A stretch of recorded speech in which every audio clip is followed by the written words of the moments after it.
Hello, welcome to Are You Serious with your boy Enferjah. This just happened. 20-year-old girl known only as Katie, and she sued over her childhood addiction to social media and was just awarded $3 million. And actually, that's not even it because Snapchat and TikTok were also initially defendants, but both companies reached undisclosed settlements with Katie prior to the trial. So Katie argued that she started using YouTube at 6 years old, Instagram at 9, and she encountered no attempts to block her from using those platforms. And in the years that followed, she suffered things like anxiety, depression, body dysmorphia, and showed that her longest single day on Instagram clocked in at a staggering 16 hours. And what I would like to say about that is a bunch of bullshit. First of all, what kind of lawyers did YouTube and Meta have to where they couldn't beat these charges? Like being blamed for a 20-year-old, well, at the time, she's saying 6 is when her addiction started to social media. How are you going to blame the company? In my opinion, you blame the parents. What parent is giving their child a tablet to go anywhere on YouTube at the age of 6 years old? To be clocking in 16 hours on Instagram alone when there's 24 hours in a day? Like, what are you doing with your life? I blame the parents. This is just another example of parents not doing their job in parenting.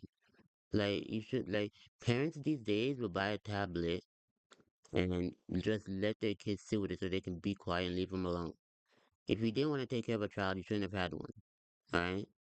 Also, when it comes to like YouTube and stuff at that age, it's on the parent's name. So that's probably why YouTube didn't do anything when it came to her registering. She was 6 years old. She was learning, like, that's first grade. You're learning how to spell your name and do addition and shit. So clearly, it was the parents' account that she was using. Because if she was 6, I don't think at that time YouTube Kids wasn't a thing yet at that time. Because she's 20 now. And YouTube Kids, I think, is not pretty new, but it wasn't available when she was 6. So she was using regular YouTube. And I'm not gonna lie, it seems if the bulk of your depression is coming from social media, I'm not gonna lie, that's pretty privileged. Or you just have no friends, which is sad. But the fact that YouTube and Meta lost and she was awarded 3 mil is wild. Because now a bunch of people are gonna come out the woodwork talking about how social media gave her depression. I don't know if the 3 million is just YouTube. It's probably just YouTube and Meta because it doesn't say, obviously, because it was disclosed, but it doesn't say how much she got from what it was. It's Snapchat and it was a Snapchat and Twitter. I forgot what the other one was, but it was Snapchat as well. They also paid her, which is wild. That's really, really wild. That like it's the parents. The parents need to parent. And for her to actually go and sue these companies, I'm pretty sure it's more privileged life than anything else like loneliness. Like when I was a kid, I didn't have a cell phone until I was like until 2009. I didn't even know YouTube existed until 2011. And even then, even with social media, we with my friends at school, we talked about our lives, clubs, sports, we were outside. Like we had lives to talk about. We weren't worried about what drama was going on YouTube. But then also back then cable still a thing. But even then we rarely talked about cable stuff. We just talked about our stuff. We went bowling. We did stuff. I have two younger siblings. One is 21, the other one is 23. So around the age of this woman that sued, and they were outside. They were in basketball, playing with their friends, and they would come back in the middle of the night. Not in the middle of the night, but like regular hours. Like it's the parents. Her parents didn't raise her right, and that's on the parents. That's not on her.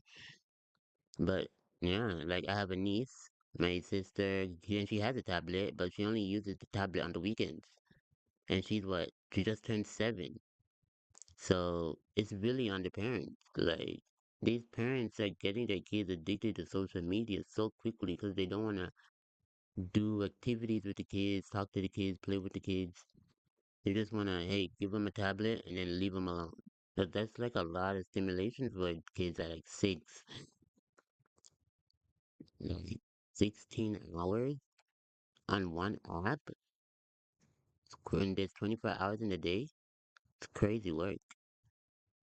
But YouTube, Meta, they plan to reappeal, so they're gonna go back to court and fight this, cause that would piss me off too. And they've been doing this for a long time, but I think like blaming social media for a long time. But I think this is the first one where somebody won in court. So we'll see what happens with that. But I feel like YouTube and made up too much money to where they even should have lost that case. Because apparently they were using examples like how people that would sell cigarettes would get sued for selling the product, even though they're not the ones who made the product. Which I don't think those are two different things. That's like blaming Publix for selling alcohol. Like those are two different things. And what are you looking at on social media that's giving you the? Because when I use social media, it's just to either create content or laugh or find something enjoyable or looking up facts. But to get depression and body dysmorphia from it, especially when you're up in the age of social media, you know everything is filtered. Like you can even see it on the magazine covers. You know it's filtered. But yeah, that's just wild that's going on. But and I'm surprised Snapchat didn't fight this. They just decided to sell it out of court, which is weird. Um, but that's my 2 cents. Parents are just these parents are just getting away with so much shit because of this. I don't even think what is it called? Not cancel culture, what woke? Is that what that is? Mostly woke shit. I don't know, but that's stupid. It's like blaming the cable TV people for your kid watching TV for 10 hours straight. Like, hello? But yeah, that's my 2 cents. Leave your thoughts in the comment section. If you enjoyed the video, like, share, subscribe, and I will see you guys soon with more gameplay. We're gonna be continuing Halo 2. Hopefully, we should finish that. We're gonna finish Pokemon, and next week we should be starting uh, Life Strange Reunion. So look out for those, and peace.